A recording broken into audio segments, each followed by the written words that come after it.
amigos? Bienvenidos a su Criptodemia. Les habla Kevin Hernández, @KevinNegocios en Twitter, y hoy digamos que nos despertamos ácidos. Hoy me llegó a mí un video hecho por este güey que para mí, o sea, no tiene ningún rigor académico por mucha falacia de autoridad que la persona tenga a su favor. Este carajo es Ángel García Bach, que es simplemente un economista venezolano, pero con un nivel de acierto bastante bajo, porque se han lanzado unas perlas que tú me dirás. Pero en fin, ahorita no vamos a hablar de esas perlas, ahorita vamos a hablar de un pequeño video de 25 minutos en el cual él habla sobre cripto. Entonces aquí vamos a estar intercalando algunas cosas que él dice y las vamos a contrastar contra la realidad, porque realmente creo que está un poco perdido con respecto a lo que se refiere a cripto. Así que bueno, vamos a comenzar. Me voy a saltar unos segundos allí donde el pana habla sobre el curso que les intenta vender y vámonos a la sustancia. Hola, Ángel García Banch, y hoy te quiero explicar por qué las cripto y el Bitcoin no son una burbuja por reventar, sino un fraude por terminar. Entonces, ¿qué nos dicen los defensores del cripto? Bueno, nos presentan este gráfico y nos dicen el sistema monetario internacional ha colapsado, el sistema basado en el dólar ya está obsoleto, se acabó el sistema de moneda fiduciaria, tenemos que ir a un sistema basado en las cripto. Es decir, un sistema basado del dinero del Estado a un dinero producido por privados, verificado y de forma descentralizada por el sector privado de la economía, por los mercados, y bueno, en fin, por allí va la historia. ¿Es esto posible? Bueno, la historia monetaria del planeta, como nos las confirman antropólogos y arqueólogos, siempre ha estado vinculada al Estado. El Estado ha decidido qué es dinero cuando decide con qué se pagan los impuestos. El primer error ya lo dijo al comenzar, cuando habla de la historia y la parte antropológica de la humanidad con respecto al dinero, que siempre ha estado vinculado al Estado. Y esto no es cierto. Y te voy a decir por qué. Si nos fijamos en la historia de la humanidad, existieron formas de dinero mucho antes de que tuviéramos estructuras jerárquicas o estructuras de autoridad parecidas a gobierno mucho más desarrolladas. De hecho, lo primero que dio las primeras formas de dinero fue el consenso monetario, porque las personas elegían en qué depositar valor cuando el consenso entre dos personas que intercambiaban un bien o un servicio se realizaba y ellos elegían en qué medir el valor de esos bienes y servicios. Podía ser sal, podrían ser plumas, podrían ser conchas marinas, podrían ser cuencas de vidrio, podrían ser un amplio, etcétera. Y aquí es muy importante destacar que el consenso monetario siempre elegía de una manera muy sabia unas formas de dinero que cumplieran ciertas características. La primera característica es que fueran escasos, la segunda que fueran difíciles de obtener y la tercera, bueno, más adelante se empezó a ver así, que fuera fungible, divisible y transportable. Por eso es que esas formas arcaicas de dinero empezaron a ir hacia el pasado, pero el oro no lo pusieron los reyes como dinero. El consenso monetario de las personas, de la población, de las interacciones comerciales que hacían los humanos llevaron a que se utilizara el oro como medio de intercambio, como dinero. Y las figuras de autoridad se plegaron a ese consenso porque es más fácil tomar valor de lo que las personas, tus súbditos, ya consideran valor que simplemente imponer una forma de dinero en ese entonces, porque las personas ponen valor en lo que sea. El valor es algo totalmente subjetivo, pero vamos a seguir a ver qué dice este pana. Y esto ha venido atado a dos monopolios adicionales al monopolio del dinero, que es el monopolio de la justicia y el monopolio de la violencia. Cuando nos dicen que este sistema monetario internacional ha caducado, ha terminado, es decir, que se ha acabado la historia monetaria del planeta, que tiene miles y miles de años, que ahora vamos a un nuevo sistema monetario internacional con las cripto liderando y fundamentalmente haciéndolo el Bitcoin, bueno, nos están diciendo básicamente que es el fin del Estado. ¿Por qué? Porque si el monopolio sobre el dinero lo pierde el Estado, entonces pierde inmediatamente al no poder pagar soldados y jueces, policías, no va a poder garantizar los otros dos monopolios, va a perder sus monopolios sobre la violencia y la justicia. Es decir, se va a acabar el Estado y va a venir un sistema de anarquía que ellos mismos, los defensores de las criptos, sostienen que debería ser la ruta. Muchos de ellos son anarcocapitalistas.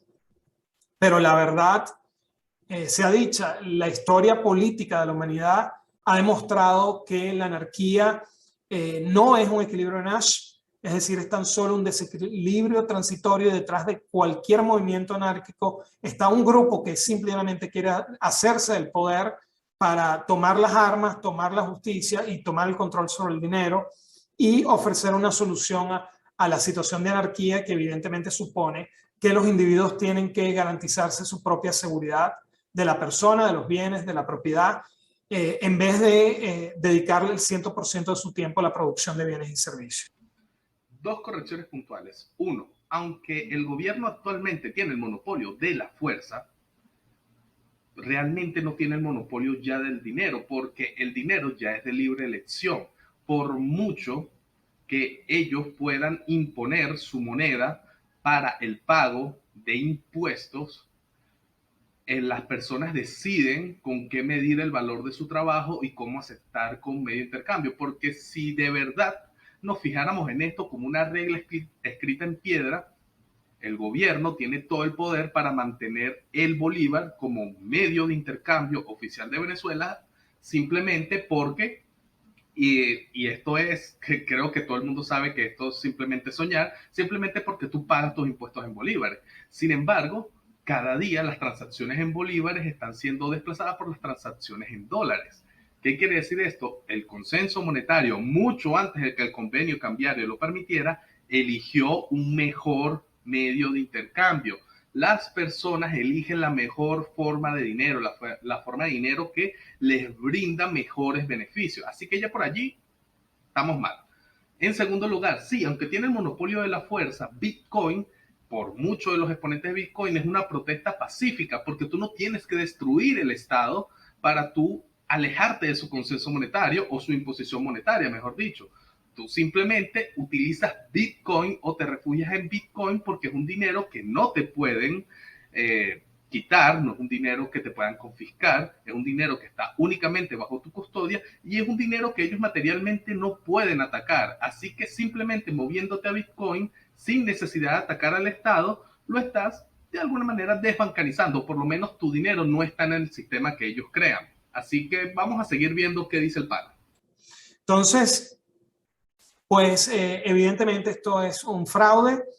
Muchas veces personas desde el sector privado han querido crear su propio dinero, desde falsificarlo hasta producirlo en las minas, y siempre los estados han entrado a regular, a controlar, a hacer todo lo que es necesario, inclusive quitar la vida a quienes han intentado hacer esto, pero siempre el Estado como leviatán, es decir, como garante de la seguridad de la persona, de los bienes y la propiedad y monopolista de la violencia y la justicia, termina garantizando que conserva su monopolio porque no hay forma de conservar los otros dos monopolios, el de la justicia y la violencia, sin conservar el monopolio sobre el dinero. Y esto lo dice un economista que evidentemente presta más atención cuando se trata de dinero, antropólogos y arqueólogos, que son los que verdaderamente van a investigar, y no necesariamente los economistas que nos cuentan una historia que es muy digerible y muy bonita, pero que no se compadece con lo que antropólogos y arqueólogos han demostrado ha sido la historia monetaria del planeta. El dinero siempre y en todo lugar ha sido una criatura del Estado y no una criatura del mercado. Nuevamente falso y nuevamente llegamos a la falacia de autoridad. Que una persona haya sido un economista bueno o que haya tenido ciertas teorías económicas no le da autoridad sobre lo que evidentemente a ojos vistas está pasando. O sea, ellos no son los dueños de la verdad. Primero, comenzando por allí. Ahora, el gobierno no es el único dueño del dinero. El dinero ha existido sin Estado. El dinero ha sido elegido por la población sin Estado. Cuando las crisis económicas de Venezuela todas convergieron, ya sea la crisis de liquidez de dólar, la crisis de regulaciones, porque realmente fueron muchas crisis que se englobaron en una sola gran crisis, las personas se inventaron formas de dinero muy alejadas de lo que quería el Estado. Por ejemplo, en la costa de Aragua se llegaron a utilizar granos de café como dinero, porque tenían valor para ellos por encima del bolívar, eran divisibles, se podía más o menos manejar. Lo mismo que en otros sectores se utilizaron las pepas de cacao. Y todo esto antes de que cambiara el convenio monetario y que nos permitieran utilizar la divisa dólar. Fíjense, un Estado que mayor monopolio de la fuerza no puede tener, un Estado que más controlador no puede ser, no pudo evitar que por consenso monetario las personas se fueran a otras formas de dinero lejos del dinero que ellos proveían, lejos del bolívar. Eso para que tengan un ejemplo local. O sea, el dinero no es criatura del Estado, por lo menos ya no. Hubo un tiempo en que sí lo fue, pero ya ese monopolio se rompió, señores. Ya hay opciones de dinero. Hay muchas personas que en lugar de utilizar el dólar utilizan monedas como DAI, por ejemplo, que es, aunque tienen un equilibrio de valor con el dólar, no dependen de él en lo absoluto, dependen de una cesta de criptomonedas para darle su valor. Y el valor reside donde las personas quieren ponerlo, porque un papel no te da a ti ninguna garantía de que eso tenga valor. El valor se da por consenso o por imposición. Pero bueno, ya estoy empezando a ver que esto va a girar en torno al mismo tema una y otra vez, pero me armaré de paciencia y seguiré viendo los minutos que quedan.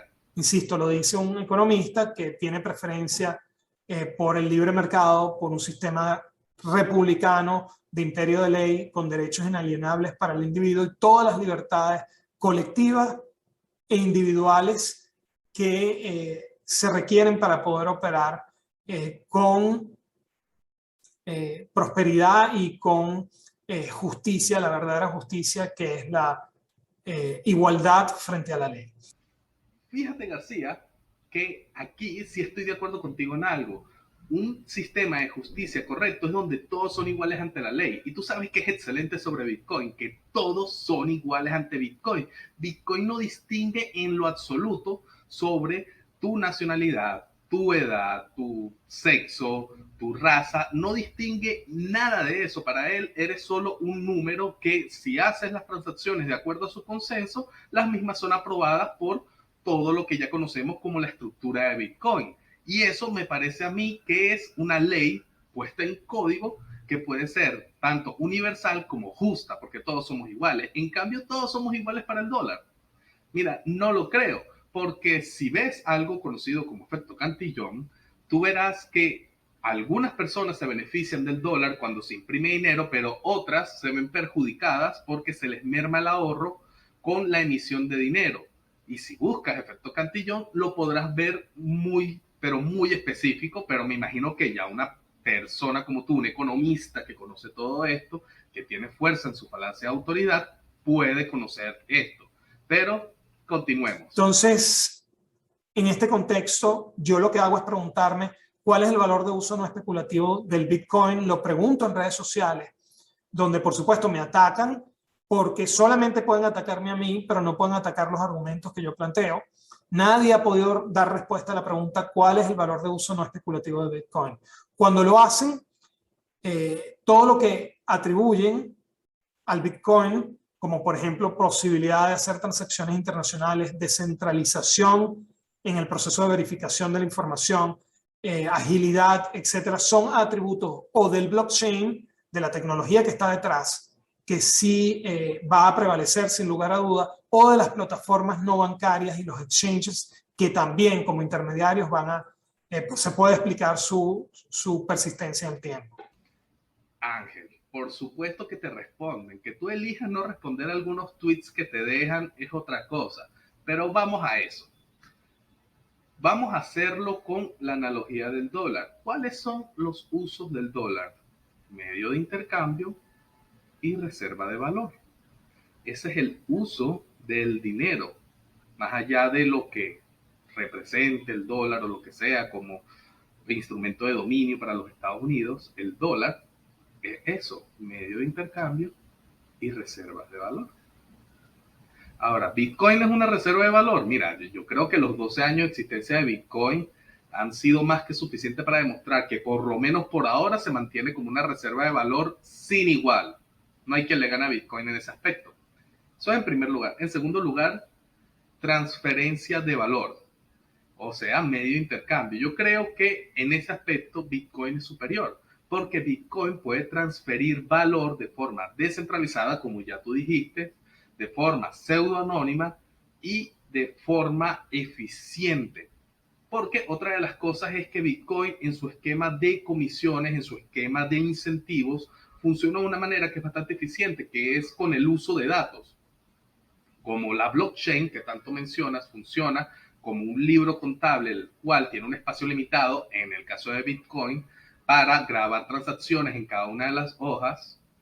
Estos colocan el incentivo monetario, o sea, las comisiones que le cobran a los usuarios de la red en cantidad de bytes, en la cantidad de datos que pesa una transacción, que es mucho más seguro que simplemente, ¿sabes qué? Nuestro modelo de negocios le funciona que el 5% de tu transacción sea cobrado cada vez que tú muevas dinero, por ejemplo, PayPal, por poner un ejemplo.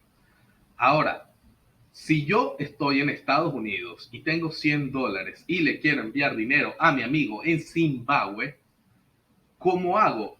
¿Qué métodos tengo? Y esos métodos van a ser más rápidos, más económicos y por resumen más eficientes que Bitcoin. Si consigues uno que me permita al día de hoy mover $100 de Estados Unidos a Zimbabue con el costo de aproximadamente 9 centavos de dólar y que la persona en Zimbabue pueda utilizarlos libremente y que, por cierto, no tengan que pasar por la verificación, como a veces pasa en PayPal, de un ente centralizado que diga, mira, tus fondos van a estar bloqueados un tiempo mientras verificamos que todo esté en orden.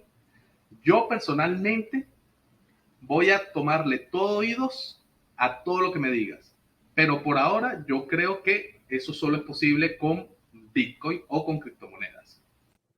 Por otro lado, entre las cosas que plantean, y bueno, volviendo a esta gráfica, es que el sistema actual es un sistema inflacionario y que se requiere un sistema que mantenga el valor. Pero lo que estamos viendo es un sistema donde el Bitcoin sube y sube y sube, o el planteamiento de un sistema donde el Bitcoin sube, sube y sube. Y entonces ellos mismos plantean que, bueno, que el precio del café ha subido 5 veces en los últimos 60 años y que, bueno, que mejor habría sido invertir en café que invertir en dinero fiat. Y por supuesto, ellos mismos están dando la respuesta.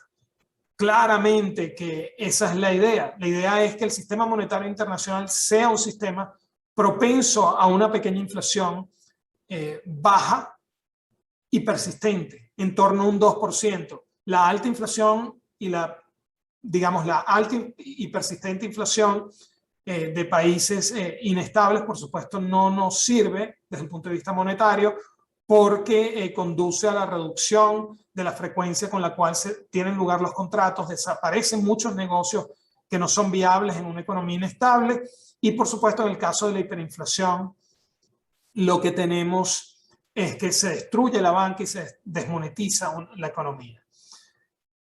Pero, ¿qué tenemos en un escenario deflacionario? Bueno, tenemos evidentemente una desgracia. Imaginemos lo mismo que plantean los defensores de las cripto, pero al revés. Imagínense que el precio del café no hubiese subido 5 veces en 60 años, sino que hubiera caído un 80%, a una quinta parte. Alguien hubiese producido café. Nadie va a producir bienes y servicios si estos caen de precio con respecto al dinero en el tiempo. En este caso, para ser breve, me remitiré al caso japonés. Japón ha tenido una deflación muy fuerte, tanto que se han impreso cantidades ingentes de dinero de alguna manera para estimular la economía. Sigue siendo una economía muy productiva, simplemente hay una cultura de ahorro. Y ese es el punto. Sí, en efecto, ciertos niveles de inflación incentivan a las personas a que inviertan y a que produzcan y no precisamente a que ahorren. Pero el ahorro también es importante. Ahora imagínate que tú ahorras 10 años para comprar una casa y que en esos 10 años, fíjate esto, y en estos 10 años hubo un promedio de 2% anual de inflación. ¿Qué te ayudó eso? Te costó mucho más comprar tu casa, porque los métodos de ahorro te obligan a contar o con inversión o con deuda, y no todas las personas están hechas para eso.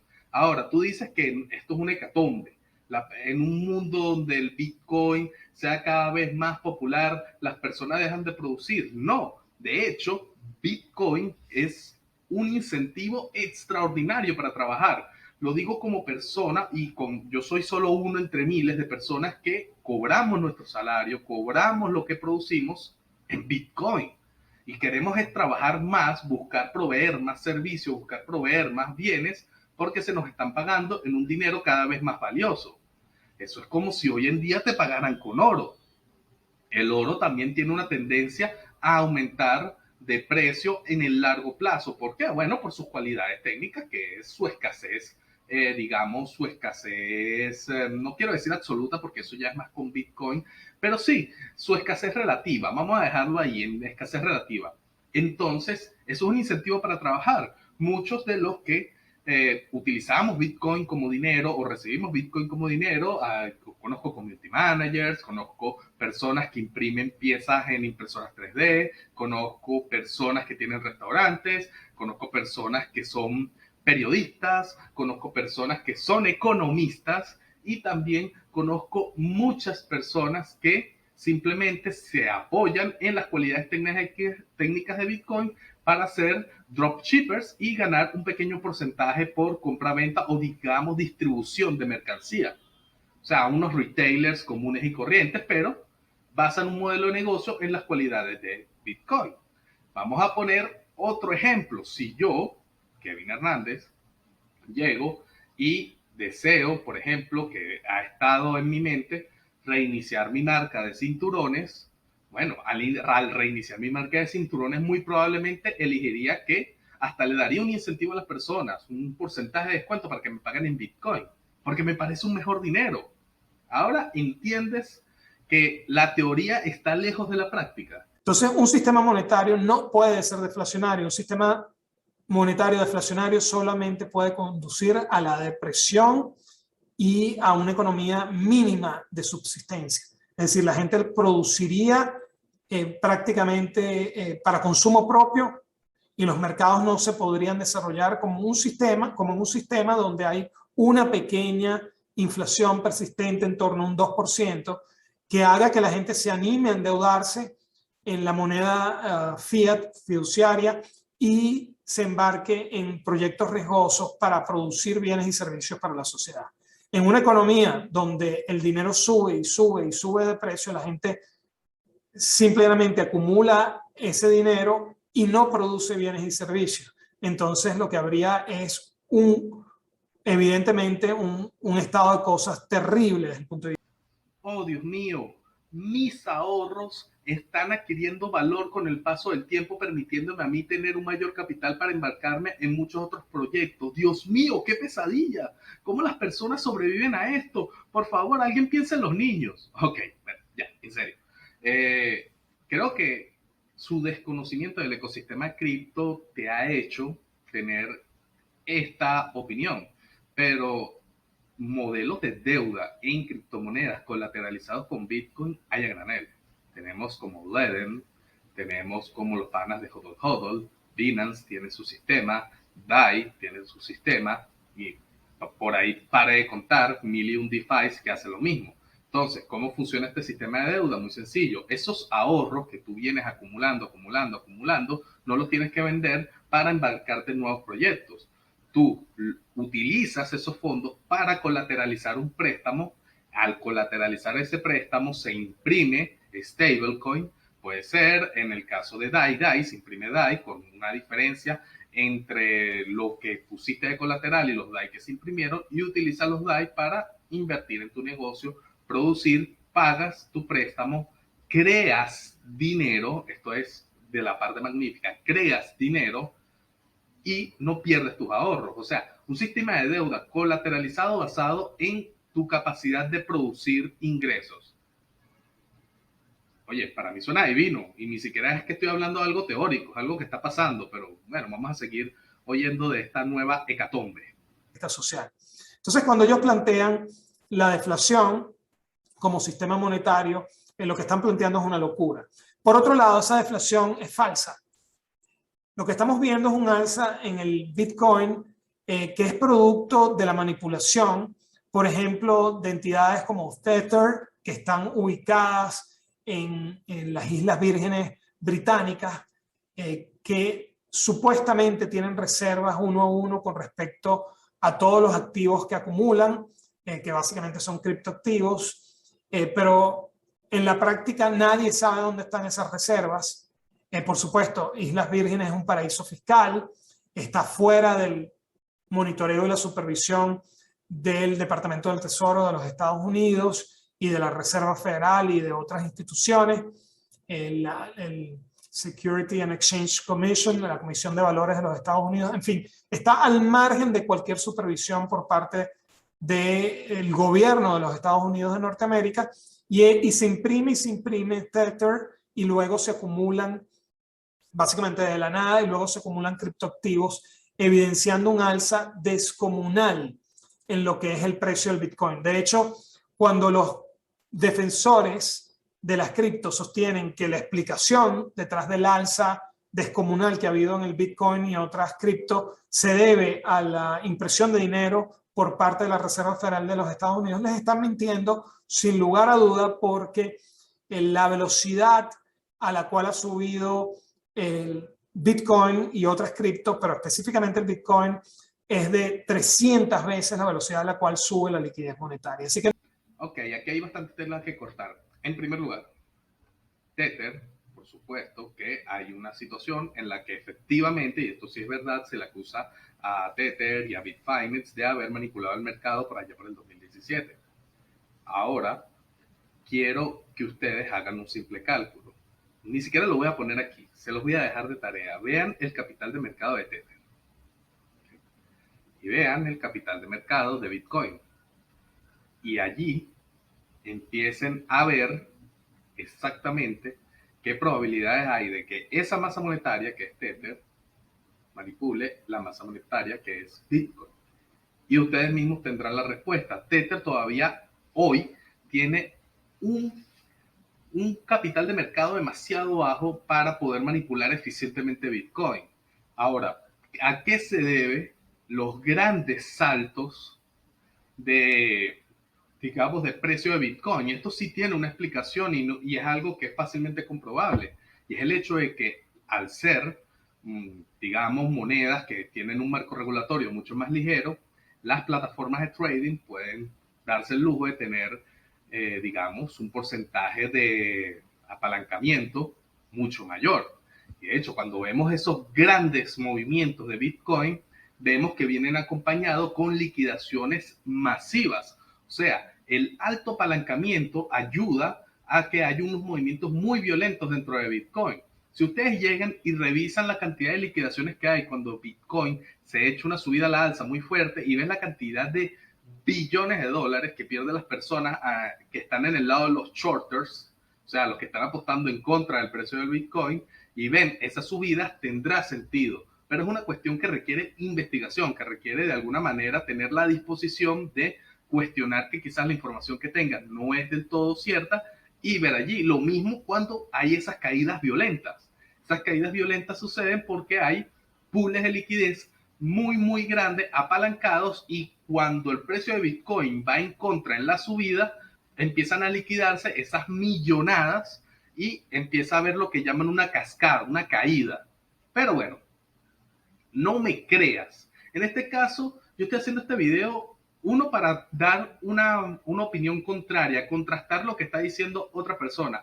Pero por otro lado, tampoco tienes que creerme. Nunca creas. Verifica. No se puede explicar desde una perspectiva de la política monetaria, ni del quantitative easing, ni de la política monetaria laxa de tipos de interés reales negativos. Básicamente aquí hay un proceso de manipulación del precio, y esto se va a demostrar en algún momento cuando todo reviente, y evidentemente el precio no es que va a colapsar, sino que va a llegar a cero, como pasó con el precio de los subprime, que básicamente nadie quería las cédulas hipotecarias subprime, y claro, para salvar a los bancos intervino la Reserva Federal y empezó a comprarlas con el quantitative easing, y por eso recuperaron precios. Pero evidentemente, como eran fraudulentas, ya se sabía que eran fraudulentas, nadie las quería. De hecho, claramente aquí nos dice Tether, con suma claridad, enumera todos los riesgos existentes, pero el primero es el fundamental. el mercado de tokens digitales aún es nuevo e incierto. Nadie debería tener fondos invertidos en tokens digitales o especular en tokens digitales que no esté preparado para perderlo todo. Se desconoce si el mercado de uno o más tokens digitales se moverá hacia arriba o hacia abajo, o si un token digital en particular perderá todo o sustancialmente todo su valor. Y tan es así que evidentemente los Estados Unidos, a raíz de lo que ocurrió con la Fiscalía General de Nueva York, que prohibió el Tether para el Estado de Nueva York, bueno, ya tenemos en la propia página de Tether que las personas que son nacionales de los Estados Unidos de Norteamérica no pueden, aquí lo dice con claridad, están prohibidos en lo que tiene que ver con el depósito y el retiro de tokens digitales de este site, es decir, de Tether. ¿Y por qué? Bueno, evidentemente porque el gobierno de los Estados Unidos está protegiendo a sus ciudadanos. Así que, bueno, volvamos a las consideraciones. Bueno, honestamente ya en este punto me estoy decepcionando un poco. Yo creí que el video, o sea, ojo, estoy haciendo esto sin haber visto el video antes.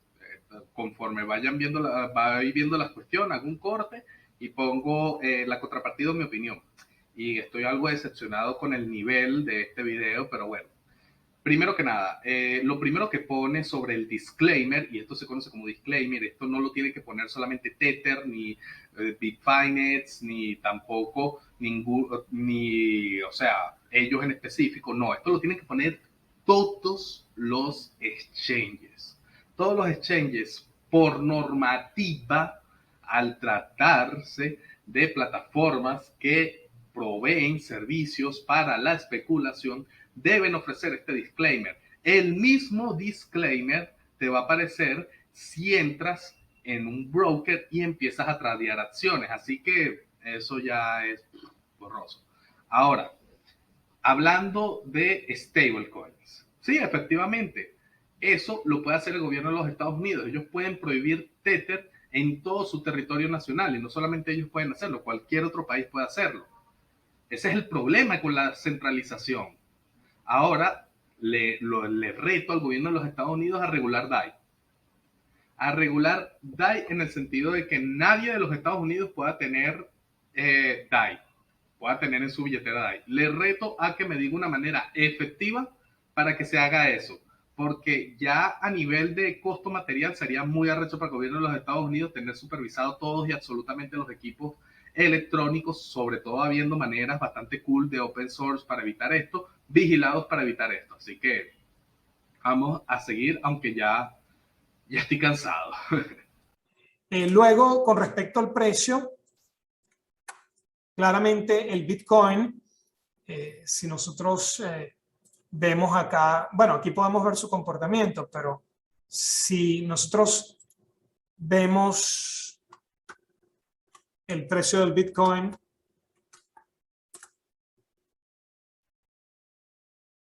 bueno, ahora está cayendo ahora mismo, pero si lo vemos, claramente ha habido un crecimiento descomunal que implica, sin lugar a dudas, implica un proceso de ausencia de un market maker. Para que un activo se pueda denominar dinero, tiene que tener un market maker atrás.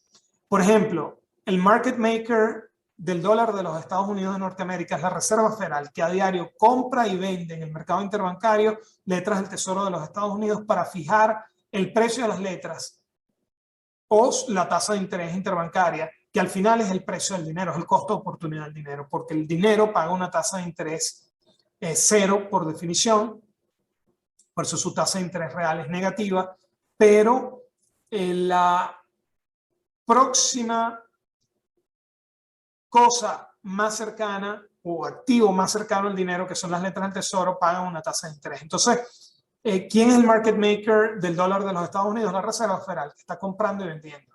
En otros casos de otras economías, por ejemplo, el yuan en China, bueno, el market maker es el Banco Central de la República Popular China, que compra y vende moneda extranjera para fijar el precio ya en términos de letras del Tesoro de los Estados Unidos y como tal, y entonces con eso fijar el tipo de cambio. Pero hay un... Ya en este punto entramos en los sesgos cognitivos, o sea, simplemente yo tengo ciertas creencias que no estoy dispuesto a cuestionar en función de tener un mayor entendimiento de un instrumento. En este caso, él habla de los market makers, que en realidad es simplemente las autoridades que pueden regular el uso de su moneda y que pueden de alguna manera manipular el mercado a favor de lo que sería su agenda o su planificación económica. Efectivamente, todos los países pueden hacer esto. Ahora, esto, que Bitcoin carezca de esto, ¿es bueno o malo? Allí es donde entramos. No es malo, porque es una expresión pura y dura de la oferta y la demanda. Aquí no hay un market maker que en contra de la masa de usuarios llega y mueve de alguna manera la economía en función de una planificación. No, y eso es bueno. Aquí en Bitcoin es la oferta y la demanda pura y dura. Tenemos un activo que es completamente escaso, o sea, tiene escasez absoluta contra una demanda creciente. De hecho, si ustedes se fijan, la volatilidad de Bitcoin disminuye significativamente con el paso del tiempo. ¿Por qué? Muchas gracias por preguntar. Es muy sencillo, porque cada vez la masa monetaria que está adquiriendo es más difícil de someterse a manipulaciones, por ejemplo, con lo que pasó con Bitfinex en el 2017, o por ejemplo, es más difícil porque hay menos dinero contra el que manipular Bitcoin. Entonces, allí estamos en una realidad muy clara. Bitcoin es un dinero por consenso, no depende de market makers para que se mueva su economía. Su economía se mueve única y exclusivamente por la oferta y la demanda y los incentivos monetarios que hay detrás de ello. Por ejemplo, si yo soy un minero y estoy minando Bitcoin y gasto cierta cantidad de recursos, principalmente energía, por obtener esos Bitcoin, lo más probable es que me vaya a negar de vender esos Bitcoin hasta que estén en un precio que me permita tener una rentabilidad que sea agradable para mí, que sea un incentivo para mí y me permita, por supuesto, cubrir los costos de minar esos Bitcoin. Un ejemplo de esto en el mundo tradicional, bueno, cuando las personas siembran maíz en los Estados Unidos y sienten que los precios del maíz están muy bajos, como para que sea un incentivo para ellos venderlo, lo almacenan. Obviamente almacenarlo tiene un costo, pero ellos miden este costo con respecto al precio que puede tener el maíz en un punto en el que ellos quisieran vender y están dispuestos a llevar este costo. El mismo ejemplo. Pero bueno, nuevamente estamos en un punto donde no se cuestionan paradigmas. Y esto es lo difícil de entender Bitcoin, cuestionar el modelo actual en contraste a este modelo. Market maker siempre, aquí no lo hay. ¿Eso qué quiere decir? Que el Bitcoin puede ir a cero y nadie lo va a rescatar. Mientras que el precio de las letras del tesoro no puede ir a cero porque lo va a rescatar la Reserva Federal. El precio del dólar no puede ir a cero porque lo va a rescatar la Reserva Federal, siempre y en toda instancia. Si es porque el tipo de cambio dólar-euro se está depreciando, bueno, con subir la tasa de interés se va evidentemente a defender el valor del dólar. Y en fin, bueno, todos sabemos que los bancos centrales acumulan reservas internacionales en términos de dólares y el dólar es el elemento del deseo. Ahora con la aparición de los criptoactivos, sí que se le ha restado un poco al dólar, pero como he sostenido acá es un fraude como tal, los bancos centrales no compran criptoactivos, los grandes institucionales no compran criptoactivos, porque evidentemente en caso de unas pérdidas, ¿cómo se voltean con sus clientes a explicarle descomunales pérdidas que pueden ocurrir? Es tan la volatilidad que evidentemente los inversores están fuera del juego como tal. Lo que vemos es simplemente poco volumen de operación y mucho aumento en precios, es decir, pocas transacciones disparan el precio del Bitcoin y por supuesto todo el mundo hablando, como se habla del COVID, se habla del Bitcoin y todo el mundo pendiente de lo que ocurre con el Bitcoin. Pero el Bitcoin no está siendo usado para transacciones comerciales de forma generalizada. Solamente personas muy innovadoras se atreven a recibir pagos en Bitcoin por lo volátil que es.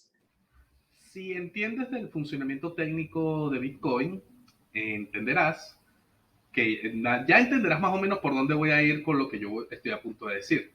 Ahora, al día de hoy, Bitcoin mueve entre 280.000 y 300.000 transacciones cada 24 horas. Obviamente esto es poco en comparación con las grandes procesadoras de pago, pero también hay que entender algo, la blockchain no es escalable, así que aunque existieran muchas más transacciones de Bitcoin, a las 24 horas, o sea, en la cadena de bloques tú verías esa misma cantidad, porque las demás estarían en el mempool, no habrían sido confirmadas y habría, digamos, una larga cola para que las mismas fueran incluidas en un bloque.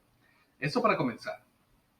En segundo lugar, aquí hay una cuestión que hay que tomar en cuenta. Hay formas de pago con Bitcoin que no son rastreables de alguna manera y es difícil determinar exactamente cuántas transacciones en Bitcoin hay. Por ejemplo, por la manera técnica de funcionar Lightning Network, es difícil saber exactamente cuántas transacciones se están moviendo, pero sí se sabe que se está moviendo una cantidad importante de Bitcoin allí. También están los Bitcoin dentro de los protocolos DeFi, por ejemplo, dentro de Ethereum, que es Rapid Bitcoin, y también Rapid Bitcoin de Binance Smart Chain, entre otras redes.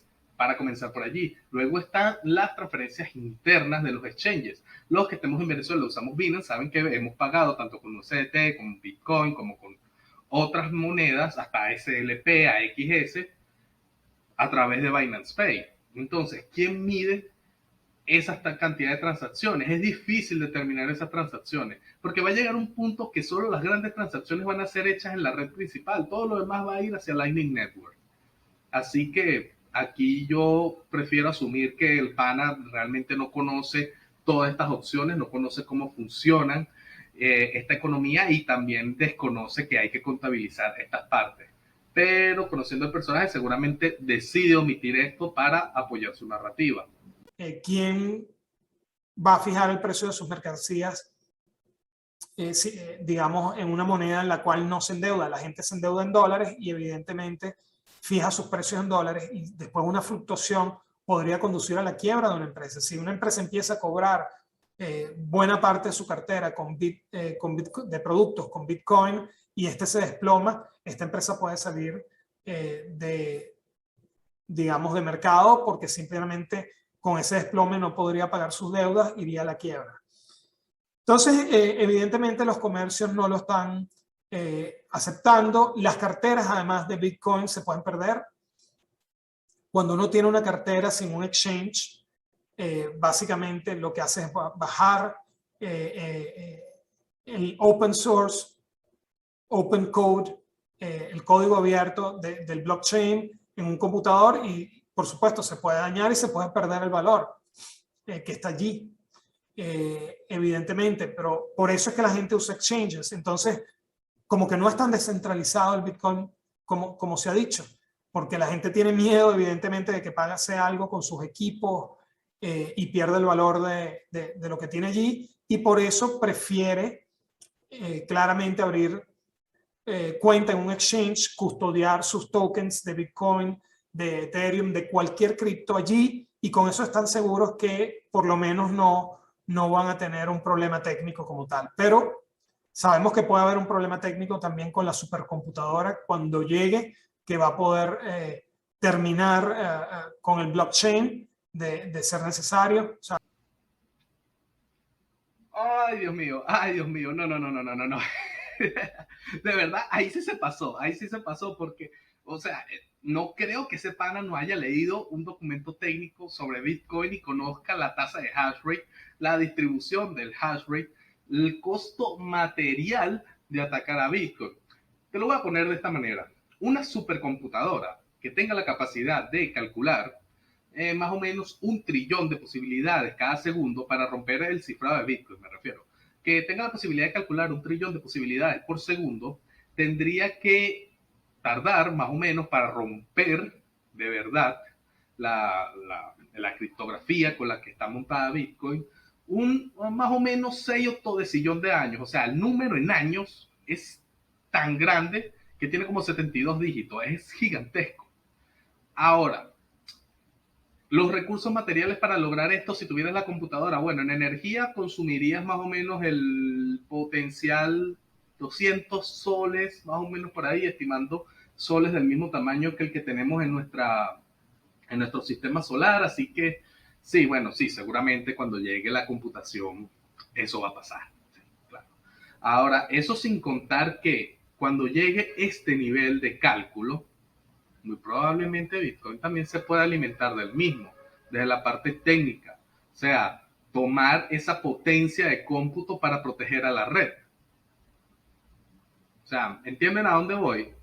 Creo que, o sea, aquí ya es ganas de decir, no, mira, puedes perder todo porque va a fallar una máquina y todo se va a ir a la chingada. No, no, no, no, o sea, eso no son servidores centralizados, eso no es el servidor del Banco Central, eso no es el servidor del Banco de Venezuela que hubo un incendio y ya, no, te quedaste sin más que una semana.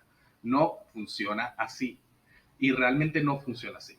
Ahora, que hay personas que prefieren utilizar plataformas custodia para el Bitcoin, por supuesto. Y eso es lo excelente de Bitcoin. No tienes condiciones para utilizarlo. Bitcoin le sirve a quien quiera y como quiera. ¿Entiendes?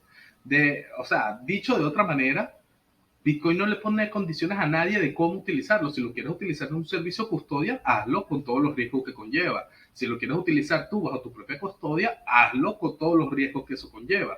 Al final es decisión, y eso es lo bueno y lo fino de Bitcoin, te da toda la decisión, te pone todo el poder.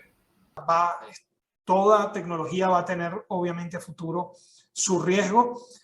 Bueno, ya hablamos de la volatilidad, y lo que me falta a mí decir es que yo creo que lo que está detrás del Bitcoin es verdaderamente el blockchain.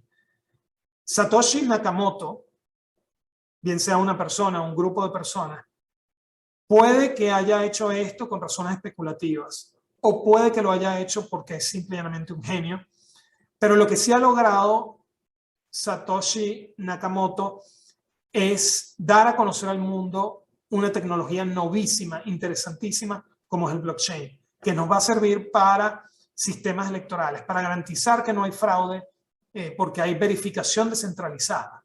Es decir, no está el Estado, que al final detrás del Estado hay un gobierno con unos intereses políticos, sino es todo el mundo verificando a través de una cadena de bloques que las elecciones no fueron fraudulentas. Por ejemplo, podemos evitarnos costes de notaría, podemos llegar a contratos inteligentes entre partes sin necesidad de un intermediario, podemos llevar información verificable frente a un juez fácilmente porque se verificaría de forma descentralizada ante el juez a través de una cadena de bloques. Podemos hacer N cantidad de cosas con el blockchain, y yo creo que el valor del blockchain, aunque es cero, porque es un open, desde el punto de vista de valor de cambio, es cero, porque es un open code, o sea, todo el mundo puede copiarlo, evidentemente es infinito desde el punto de vista de su valor de uso.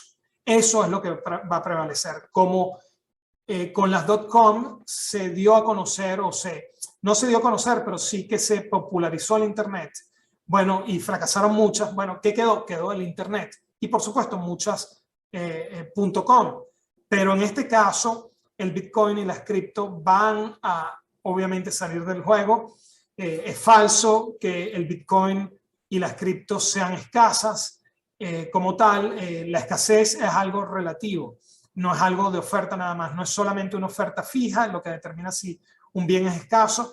Si ese bien no enfrenta demanda, como va a ocurrir con el Bitcoin, cuando ya la gente no quiere especular con Bitcoin porque espere que su precio va hacia cero, evidentemente no será escaso. Además, todos los días prácticamente aparece una nueva criptomoneda, así que si bien el Bitcoin es, digamos, tiene una oferta fija que va a llegar máximo a 21 millones en cantidad, bueno, hay N cantidad de oferta ilimitada de criptomonedas que todo el mundo puede crear. Yo mismo puedo ir a crear una criptomoneda ahora mismo porque me traigo el código que es simplemente abierto, está libre. Y entonces, si ese es el caso, me pregunto yo, ¿por qué si vamos a un sistema de cripto, o sea, de digitalización encriptada del dinero, ¿por qué el Estado tendría que aceptar Bitcoin o Ethereum? ¿Por qué no crea su propia cripto uno a uno con la moneda nacional?